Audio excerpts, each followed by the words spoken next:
Hey, how's it going everybody? Welcome back to the channel.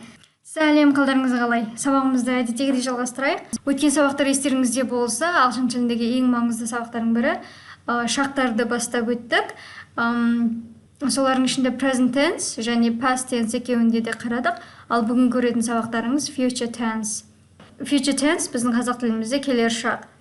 Келер шақта сөйлем құрау үшін ағылшын тілінде көптеген жолдар бар. Олардың ең маңызды 4 жолын сіздерге айта кетейін. Біріншісі will, екіншісі be going to, үш present tense, яғни осы шақты қажеттеніп, келешек жайлы айту. Төртіншісі future continuous. Will бұл instant decisions болған кезінде, яғни сол сәтте шешім шығарған кезде will'ды қажеттенесіздер.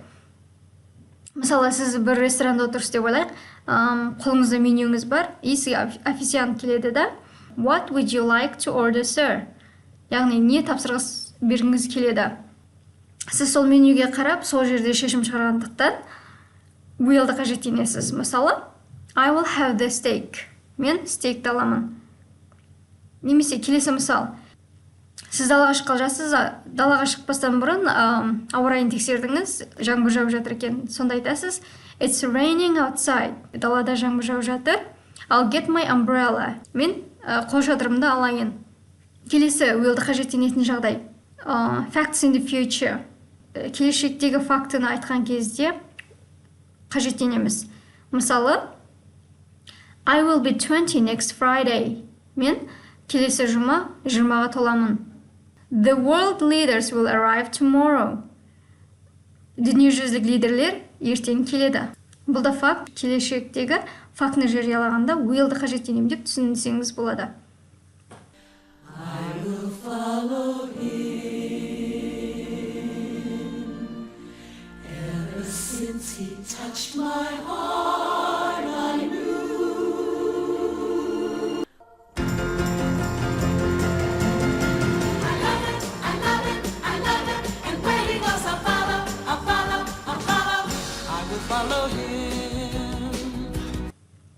I'll be going to ше.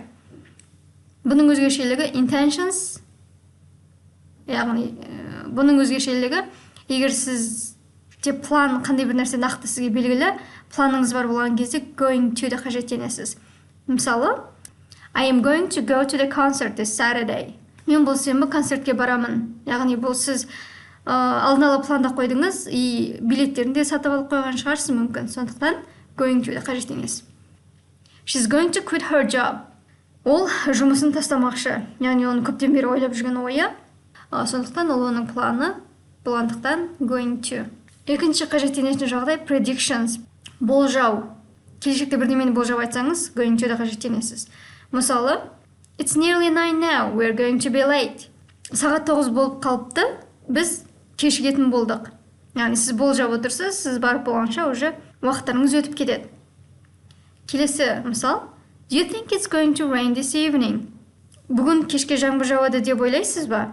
Яғни, бұл тағы да өзіңіздің емес, басқа кісінің де пікірі болжауын сұрап тұрғандықтан going to.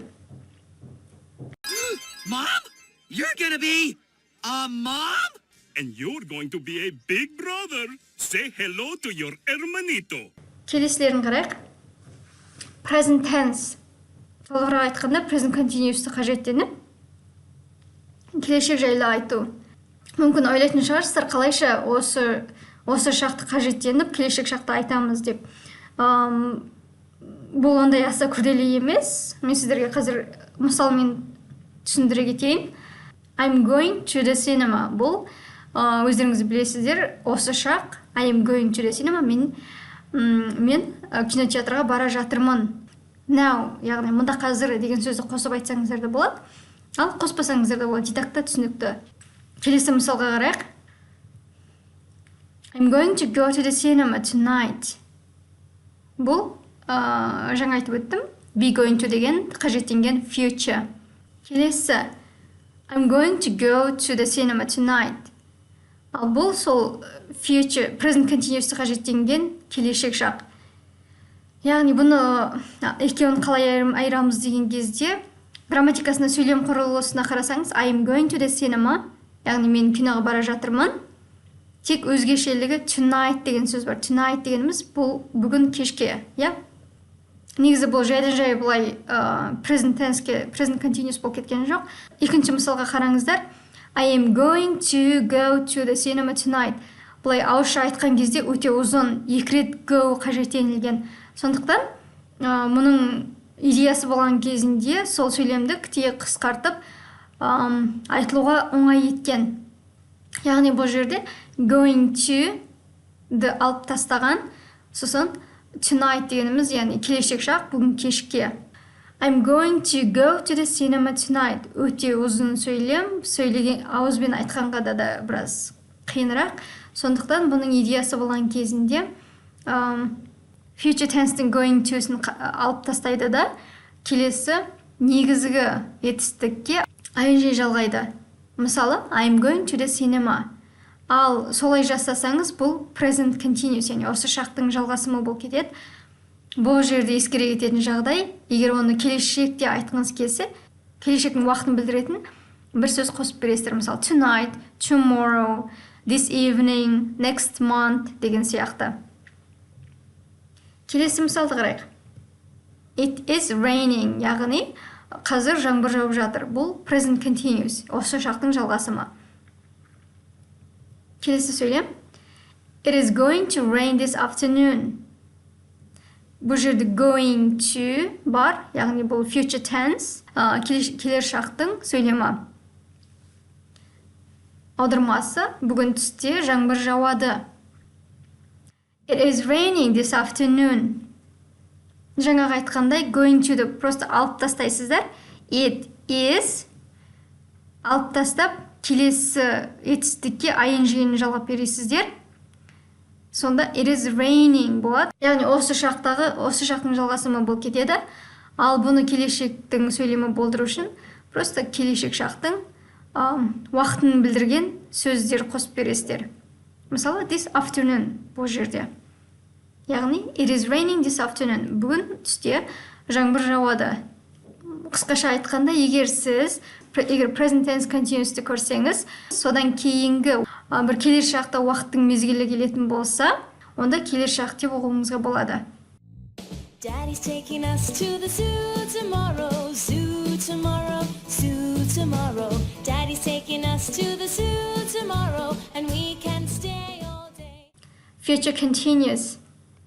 Бұл келешек шақта бір қандай бір қимыл іс-әрекеттің жалғасып жатуы. Өздеріңіз білесіздер, әрқашан subject-пен басталады. Will be міндетті түрде continuous болған жағдайда етістікке қайткен күнде ing жалғанады. Мысалға қарап көрейік. I can't come to your party tomorrow. I will be working all day. Мен ертең сенің туған күніне келе алмаймын. Бүтін күн жұмыс істейтін боламын. Яғни жұмыс істеп жатқан боламын. Келесі. He will not be in the office after the lunch. He will be having a meeting. Яғни, ол түскі астан кейін офисінде болмайды. Ол сол уақытта жиналыста отырған болады деп аударсақ болады. Келесі. In the winter, we all will be wishing for summer. Қыс мезгілінде біз барлығымыз жазды қалайтын боламыз. Яғни, қалап жүреміз емес, бұл жерде мағынасына қарай қалайтын боламыз. I'll be loving you forever. Ревью, жаңағы үйренген сабақтарымыз қайтадан қарап шығайық. Келер шақта сөйлем құрау үшін негізі 4 түрі бар деп айттым. Біріншісі will-ді қажеттеніп. Мысалы, I will go to the movie. Thanks for the tickets. Мен киноға барамын, билеттеріңізге рахмет.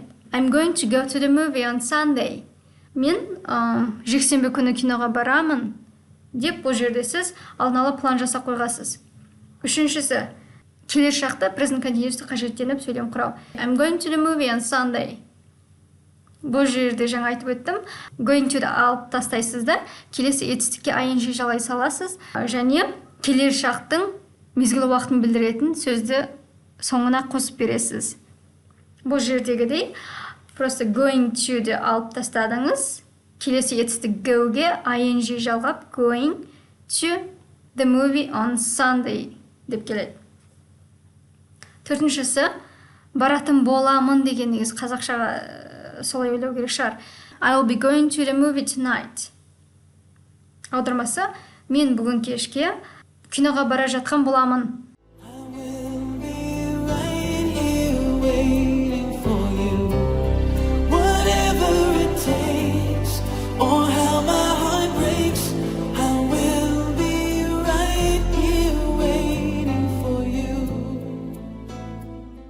Осымен сабағымыз аяқталды. Сіздерге түсінікті болды деген үміттемін.